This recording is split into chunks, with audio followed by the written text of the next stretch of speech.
So, since the beginning of the chapter on direct products and finitely generated Abelian groups, we've been developing tools to study the structure of finitely generated Abelian groups. We have already established some results on finitely generated free Abelian groups, but our goal is to get some structure on finitely generated Abelian groups. So first what I'm going to do is to list the tools which are required to establish a result on the structure of finitely generated Abelian groups. The first result or tool which we already established earlier is from homomorphism. So the result is this: if phi from G to G prime is a homomorphism,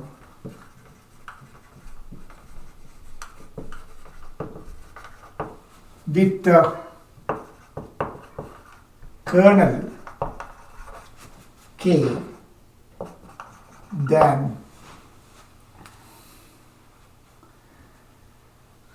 then G over K, the factor group G over K, is isomorphic to the image of G. So in particular, if phi is onto, then G over K is isomorphic to G prime. This is our the most useful result, which are going to the most heavy lifting tool that we are going to use to find out a structure of finitely generated Abelian groups. The second result is from direct products. It is actually Zm is or Zn, that is what we established earlier, is isomorphic to Z P1 to the power of R1, direct product of T C P1 to the power R1 dash dash for some Pn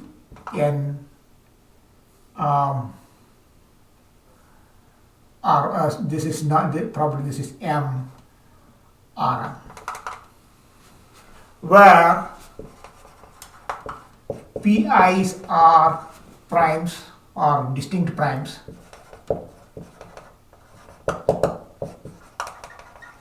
and n is equal to P1 R1 times dash dash Pm Rm. This is also another tool which we are going to use in characterization of the finitely generated Abelian groups. The third one is the one which we just established, that is, if H is a subgroup of a finitely generated Abelian group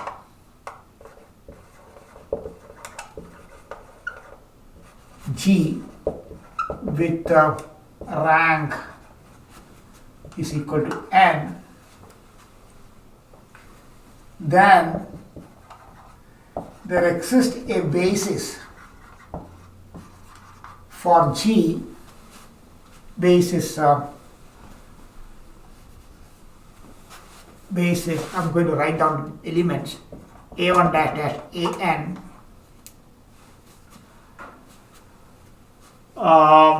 and integers d1 dash dash dr such that d1 divides d2 divides dash dash divides dr and d1a1 comma d2a2 dash dash drar forms a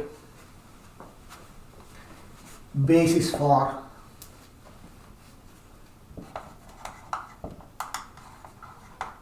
H.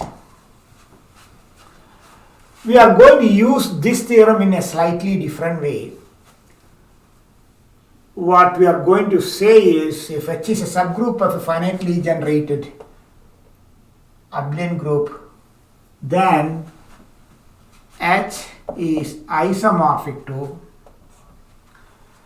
d1c1 d1c times d2c dash dash dash drcr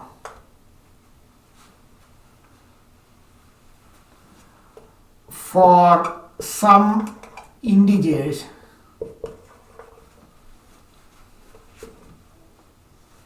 d1 dash dash dr such that d1 divides d2 divides dr. Both are similar because here it says it's found a basis like this which satisfies this condition. And every subgroup of a finitely generated Abelian group is itself is a finitely generated Abelian group. So it is actually isomorphic to the subgroups of integers, the direct product of subgroup of integers, and that is exactly what this says. So we are going to use this form. If H is a subgroup of a finitely generated Abelian group, then we can find integers like this such that H is isomorphic to the direct product of R such cyclic groups.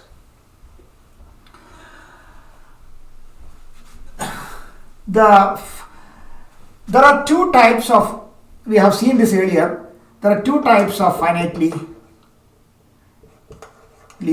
generated Abelian groups. And that is, one is torsion free and one is not free. It is not a torsion free.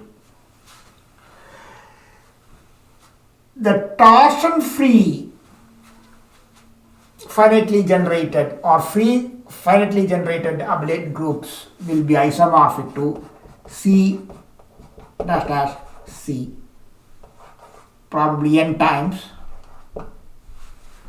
and here this will be C m1 C m2 dash dash C mn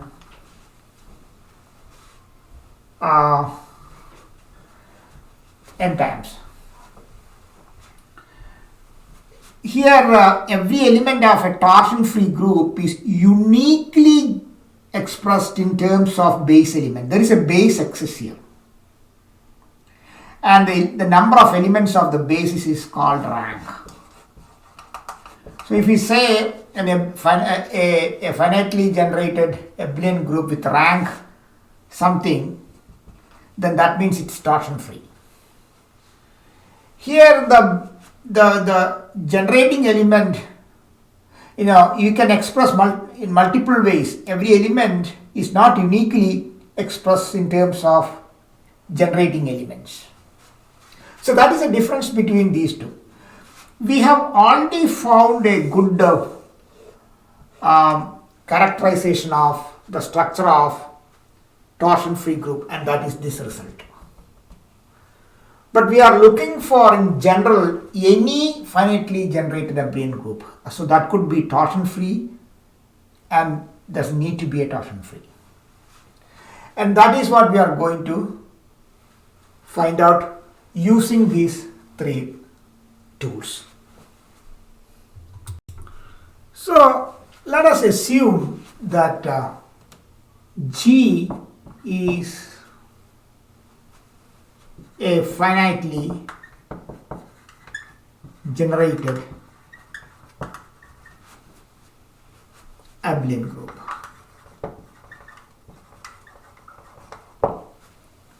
What does this mean? This means that there exists a finite subset S of G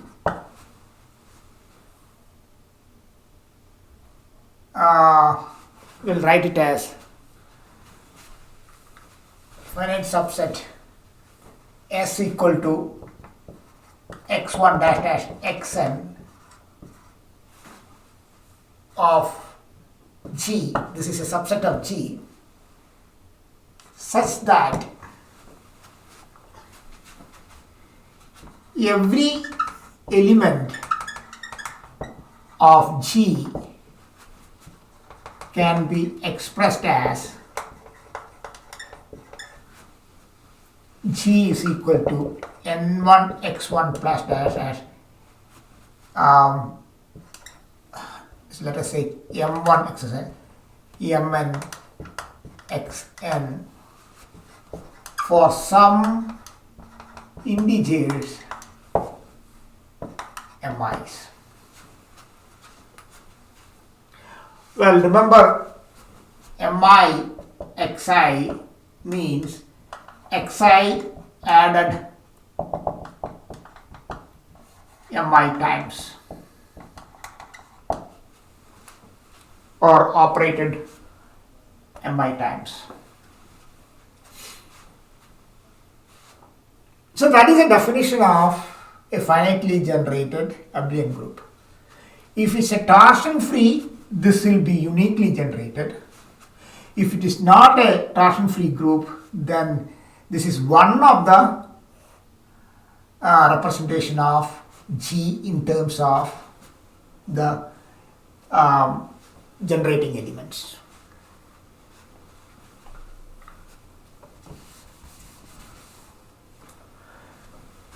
So either way we can express like this.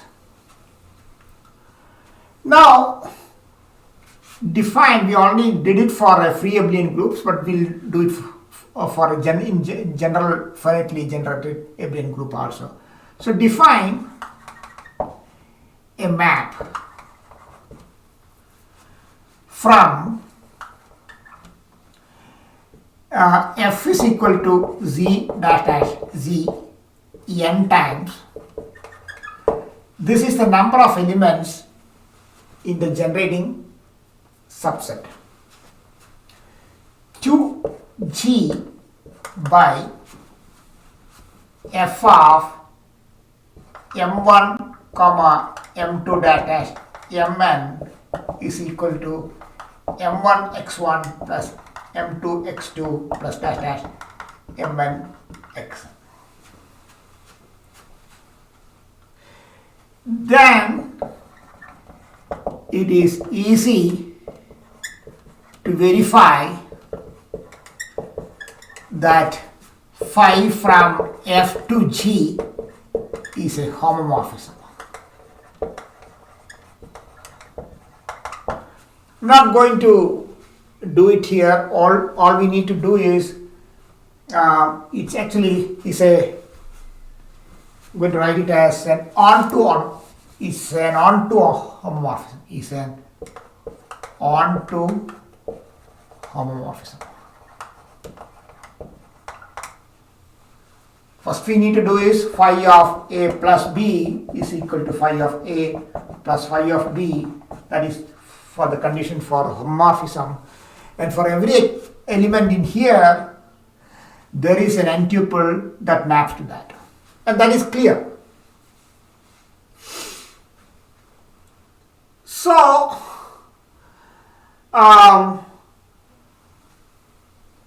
because it is a homomorphism, we can talk about the kernel. We are going to say phi map phi from map. Okay. So let K be the kernel of phi. Kernel means all elements of F that are mapped to the 0 of G.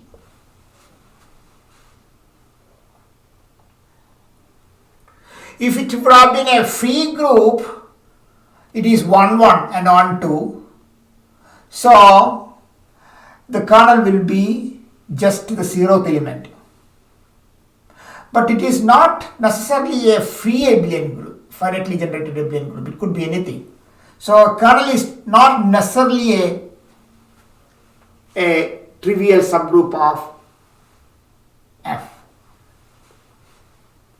But it is a subset of, it's a normal subset. Then K is a normal subgroup of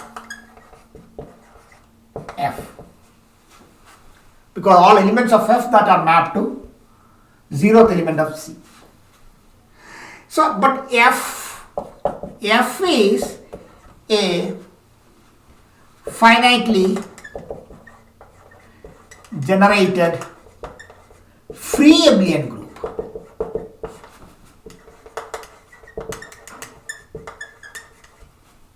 This is actually a free Abelian group. We are mapping to a finitely generated Abelian group. So from the second result, which I mentioned earlier, or a third result,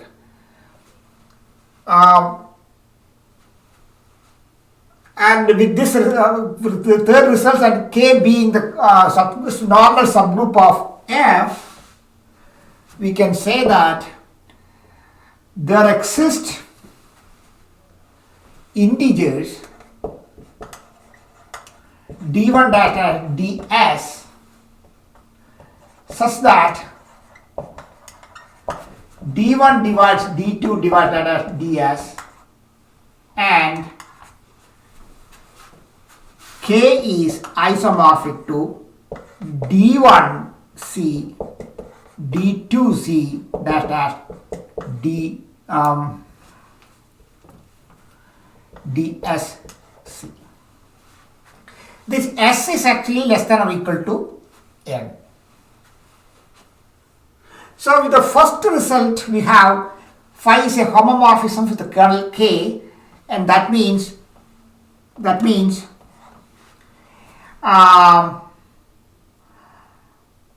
F, the factor group F over K is isomorphic to, this is an onto homomorphism, so it is isomorphic to the image of phi, and that is nothing but C. But F over K is equal to, what is F? C n times over d1c dsc, but we have only, here there are n elements, n items, here are only s items, so we can append or pad the remaining with zeros. This is actually n minus s elements. Because Z is always homomorphic, isomorphic to Z times 0. We can find a isomorphism from here to here. Okay, so this is isomorphic to K. And each of them is a subgroup. So this is actually isomorphic to Z over d1c times Z over d2c, that Z over dsz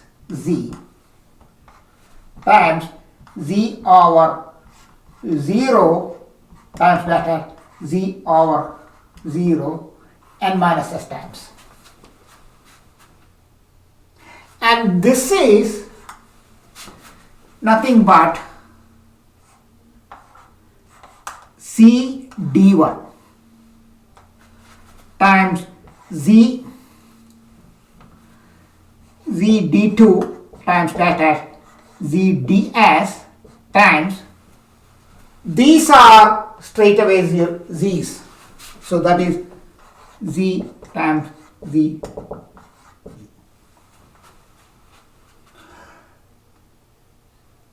See, we have seen that this d1 doesn't need to be, this could be a 1. The leading d1s could be 1. But we are not interested in the leading ones, because if you say dc1, it is same as d, and that we can append on the right side. So when you go from d1 to d2 to ds, we'll find somewhere that we can find a dr or dk which is different from 0. So exclude all ones from the start. See, we have already seen that 2c times 5c times 7c is isomorphic to 1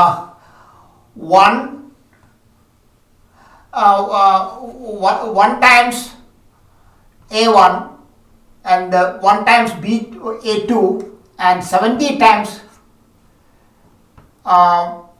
here it is actually what we have found is d1, for this d1 is equal to 1, d2 is equal to 1 and d3 is equal to 70. In the previous example we have seen that. So some of the d1s are 1s, not some of them, all these 1s will come at the beginning. So remove all this stuff and add to the right. So we can say that this is equal to d1 and regroup, and let's say dr, this is s and this is r because I took a lot of d's from the beginning, times or you can say not d1 because it is not anymore d, we'll say m1 mr, then c dash dash dash c, probably some r times, where m1 divides m2 divided dash dash mr, integers. So this is one form of a finitely generated abelian group. So let us state the theorem. It is actually called the fundamental theorem on finitely generated abelian groups.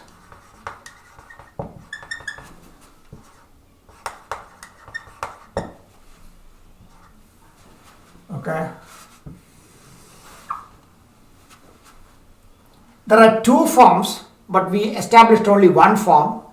So we'll come to a second form shortly. So the theorem is, let G be a finitely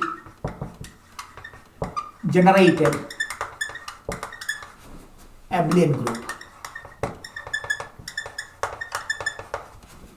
Then there exist integers m1 dash dash mr such that m1 divides m2 dash dash dash mr and m1 greater than 1 such that G is isomorphic to Z m1, Z m2, Z mr times Z r times. this R is different from this R. This is MR.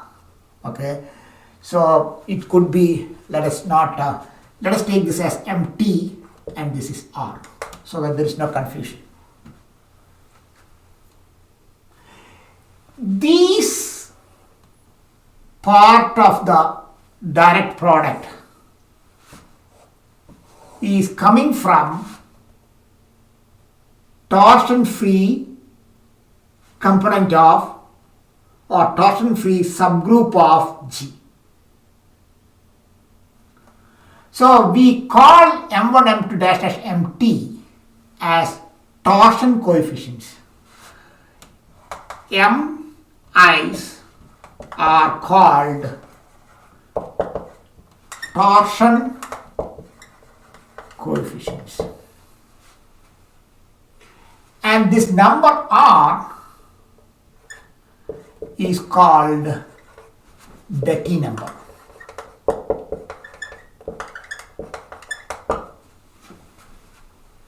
And CM1 dash CMT is the torsion subgroup of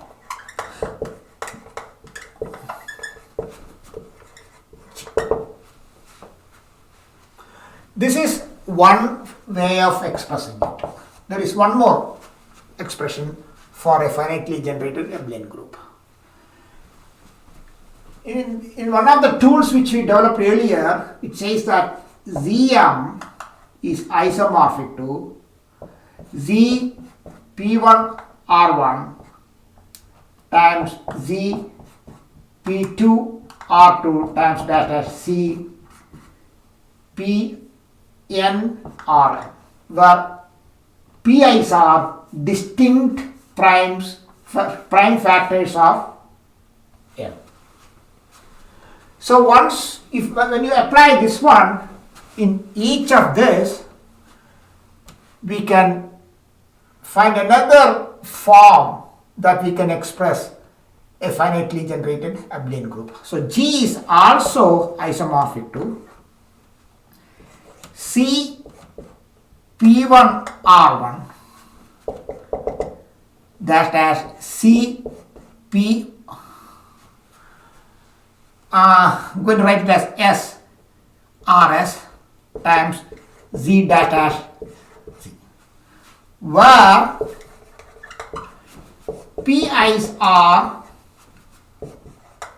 primes but not necessarily distinct, because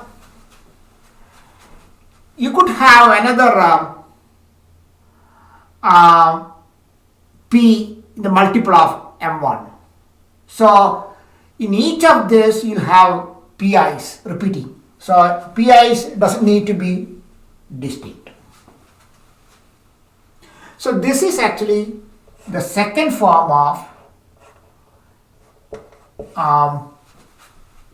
a finitely generated Abelian group. So this together is called the fundamental theorem on finitely generated Abelian groups. We'll see some examples on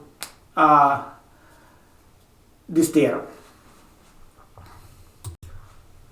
So the second form of a finitely generated Abelian group is G is isomorphic to Z P1R1 times dash Z PT RT times Z let us say R times.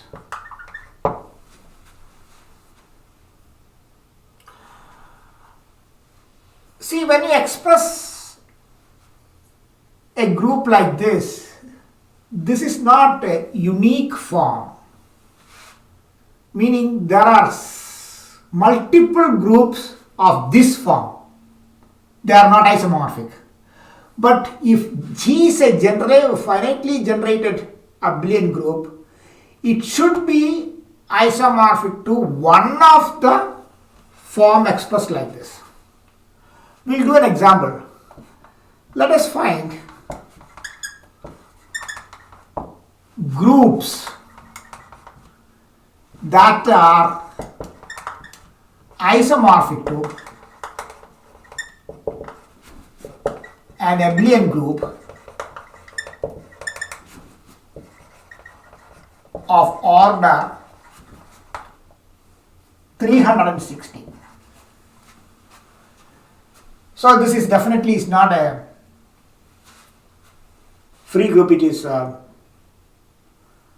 will have only this part. You don't have this part. So 360 can be written as 2 cube times 3 square times 5. So try to express like this. You don't have this part because the order is only 360. So then one of the isomorphic group would be G C2 times C2 times C2 times C3 times C3 times C5. Another way of expressing this one would be, this is actually exactly this form. 2 to the power of 1, 2 to the power of 1, 2 to the power of 1, 3 to the power of 1, 3 to the power of 1 and 1 to the power of 1. And it doesn't need to be distinct. So this is okay. And if you multiply these numbers, you'll get 360. And that is the order of this group. Okay. Second form would be, we can combine these two.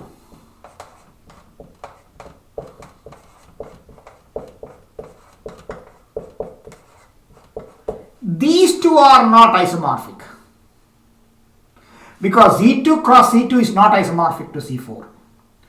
But if there is a group of order 360, it has to be isomorphic to this, or probably we'll find more. That's what the theorem says. The third one will be, you can combine these two, so it will be 8, 3C,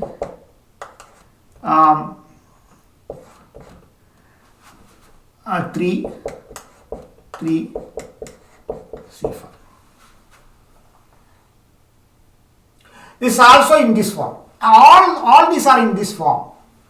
And fourth one would be, let us take the whole thing again. C2, C2, C2, C9, C5. You don't want to multiply these two, then it is not in this form. So another one is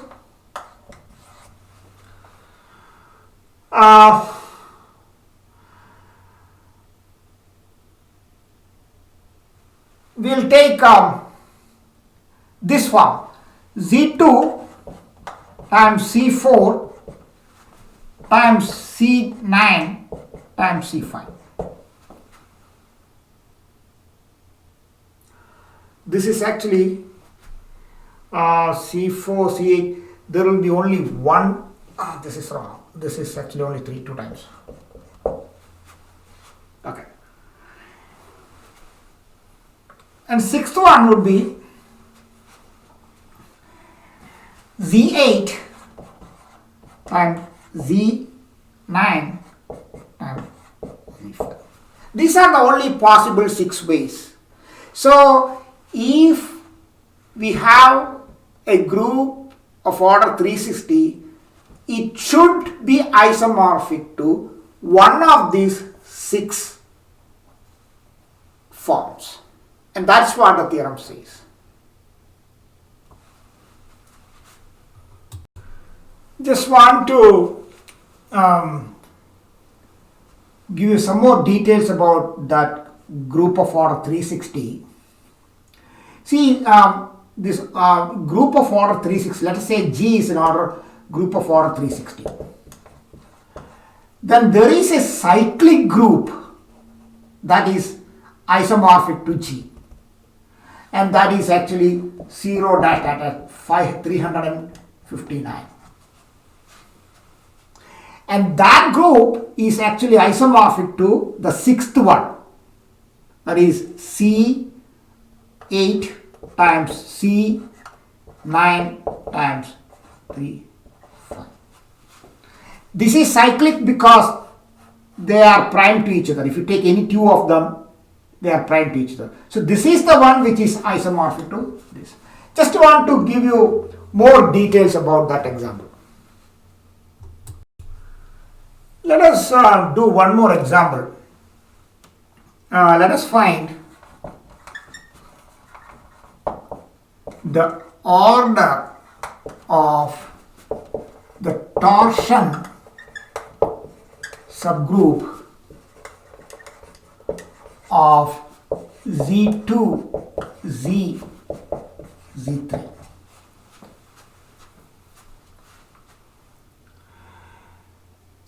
The torsion subgroup actually, what is torsion subgroup?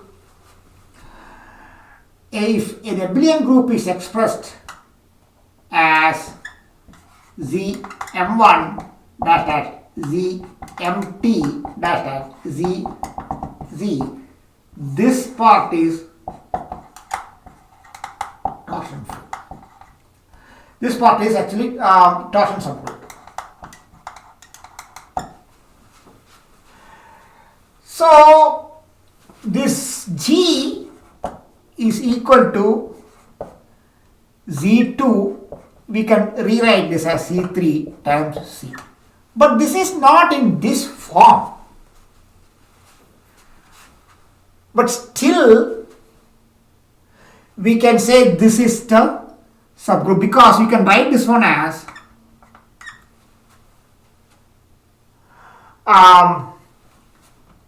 C6 times Z.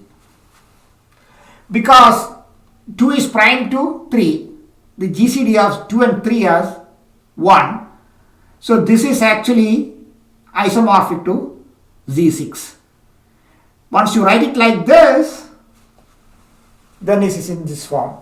So the torsion subgroup of Z2, Z, Z3 is C6 or Z2 times Z. Both are isomorphic. And the order